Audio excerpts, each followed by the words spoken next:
हिमाचल प्रदेश की राजधानी शिमला में इन दिनों मौसम खराब होने की वजह से जो स्थिति है वो काफी नाजुक बनी हुई है। आपको बता दें कि यहाँ लगातार बारिश की वजह से जगह जगह भूस्खलन और पेड़ गिरने की घटनाएं सामने आ रही हैं।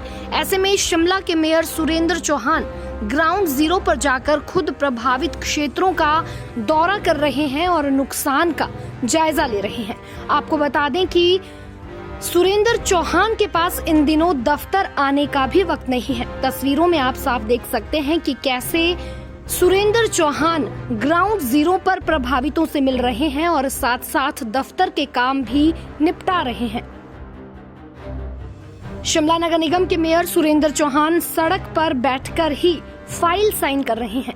जल्द ही नगर निगम शिमला का हाउस भी लगने वाला है। ऐसे में मेयर सुरेंद्र चौहान को कई अहम फाइलों को निपटाना है। इसके अलावा शहर भर से असुरक्षित पेड़ों को काटने की एप्लीकेशन भी उनके पास आ रही है।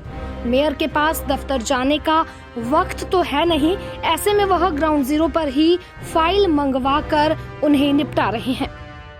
आपदा के बीच मेयर सुरेंद्र चौहान का ग्राउंड जीरो पर काम करना और साथ ही साथ लोगों के लिए उनका सेवा भाव काबिले तारीफ है।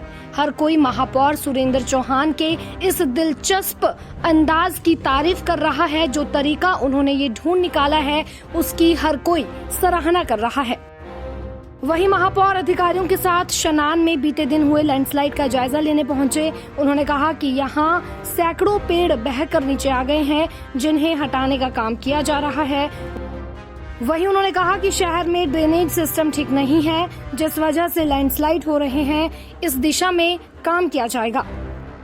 देखिए, मैं आज सुबह से पिछले कल जो 2 दिन बाद से पहले जो हमारे यहाँ शिमला बहुत नुकसान हुआ, सुबह में कल्लोग था। कल्लोग के आसपास भी बहुत लगभग 20-25 पेड़ और उसको रास्ते को खुलवाया। उसके बाद मैं इधर शनान आया हूँ। मेरे साथ साथ स्थानीय हमारे पार्षद कुलदीप ठाकुर जी भी थे, जिन्होंने मुझे इसके बारे में सूचित। मैं वैसे हम परसों से इस कार्य में लगे हुए थे और ये एक बहुत बड़ा हादसा होने से ईश्वर ने की कृपा से ये बहुत बड़ा हादसा हो सकता था। लेकिन जो आप देखोगे तो ये बहुत बड़ा, इसमें लगभग 200-250 पौधे पेड़, बड़े बड़े पेड़ जो है वो स्लाइड के रूप में खिसक के नीचे आ गए और जान का नुकसान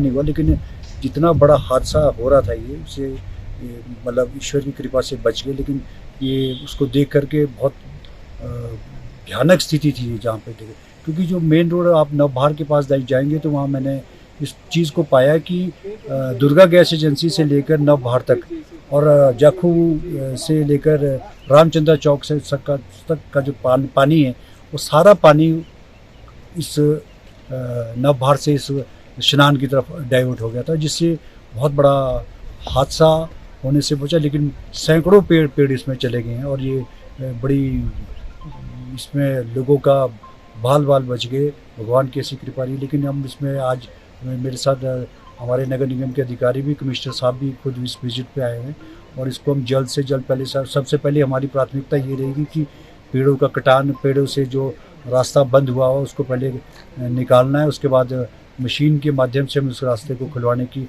जल्द से जल्द कोशिश करेंगे। आपको क्या लगता है सर, इस तरह के हादसे क्यों हो रहे हैं और अगर हो रहे हैं तो इसका क्या समाधान है? म्युनिसिपल कॉरपोरेशन जो है इसके बारे में क्या सोच रही है ताकि लोगों को जो है भविष्य में इस तरह की चुनौतियों से ना जूझना पड़े?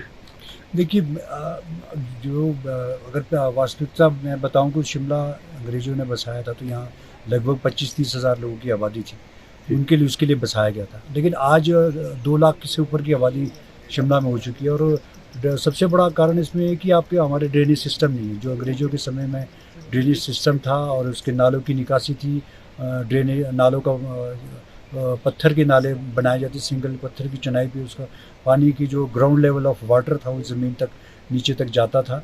लेकिन उसके बाद वो कंस्ट्रक्शन इतनी ज़्यादा हुई और ओवरलोडेड भी है। शिमला में इतने ज़्यादा कंस्ट्रक्शन, हर कोई आदमी शिमला में अपना मकान बनाना चाहता है, क्योंकि शिमला एक राजधानी भी है और सारे इंस्टीट्यूशन है, चाहे गवर्नमेंट हॉस्पिटल्स है, स्कूल है, कॉलेज है, यूनिवर्सिटी है, सब शिमला में ही। इसलिए हर आदमी चाहता है कि शिमला में मकान बने। लेकिन ओवर पॉपुलेटेड होने की वजह से और ड्रेनेज सिस्टम हमारा बहुत ख़राब है और जो हमारे जो छत की पानी की निकासी है वो भी प्रॉपर नहीं है, उसकी वजह से ये सारा पानी जो है वो जंगलों में जा रहा है, उससे ये लैंडस्लाइड हो रही है। तो सर कॉरपोरेशन कोई ऐसा प्लान बना रही है कि चैनलाइजेशन हो, ड्रेनेज सिस्टम बने पूरे शहर में, जो है लोगों को जो जो ये झेलना पड़ा है इससे उनको निजात मिले, कॉरपोरेशन के पास कोई ऐसा प्लान है?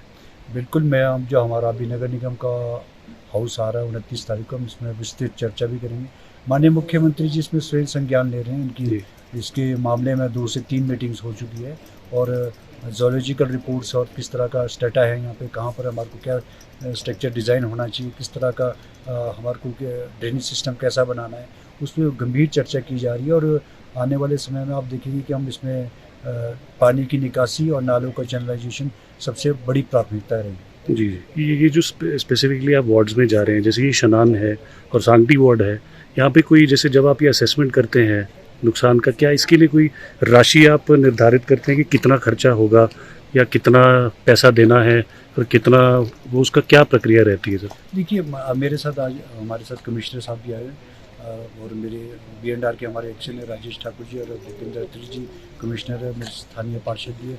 स्पॉट पे हम टेक्निकल जो हमारे जो ऑफिसर्स अधिकारी हैं उस चीज़ का जायज़ा लेते हैं कि इसको हमने किस उसमें, क्योंकि हमारे पास सरकार के माध्यम से रेन डैमेजेस और डिज़ास्टर बहुत बड़ा डिज़ास्टर है इस बार, उसमें भी हम पैसा सरकार से मांग करते हैं। लगभग 3.5 से 4 करोड़ रुपए का हमको एस्टिमेट अभी में हमारे को धन जो सरकार के द्वारा दिया गया था और हमने लगभग 5.25 करोड़ के एस्टिमेट हमने IFC जो हमारी फाइनेंस की कमेटी होती है उसमें हमने पास किए और उसको हाउस में भी ला रहे हैं।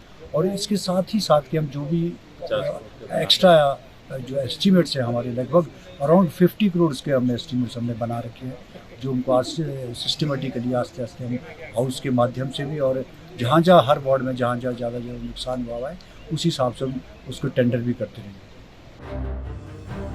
दैनिक सवेरा के लिए शिमला से गजेंद्र शर्मा की रिपोर्ट।